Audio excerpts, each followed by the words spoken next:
In regards to your initiatives in suicide prevention or trying to assist in mental health challenges that folks have, what initiatives have you found that have been the most helpful in trying to deal with these issues?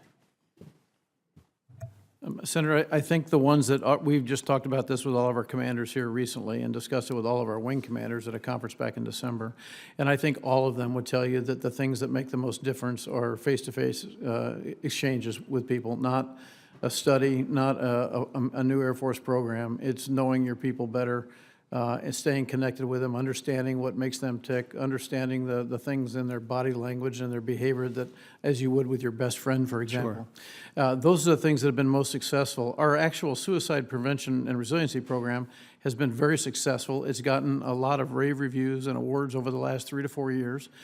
I'm very proud of the program, as are the people who run it.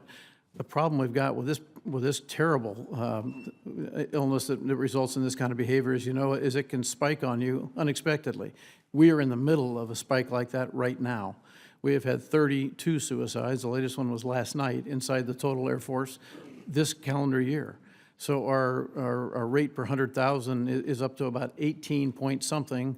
Last year it was down around 14. So and in fact, I started drafting a letter that I did the first review of last night to send to every commander in the Air Force, kind of re-emphasizing this program and requiring them to put out details to their people of what's going on over the next 30 days and then have these face-to-face discussions. Okay, well, Secretary James and General, we would like to continue to work on this with you because when I was over in Israel recently, we met with the IDF forces, their leaders in regards to this issue.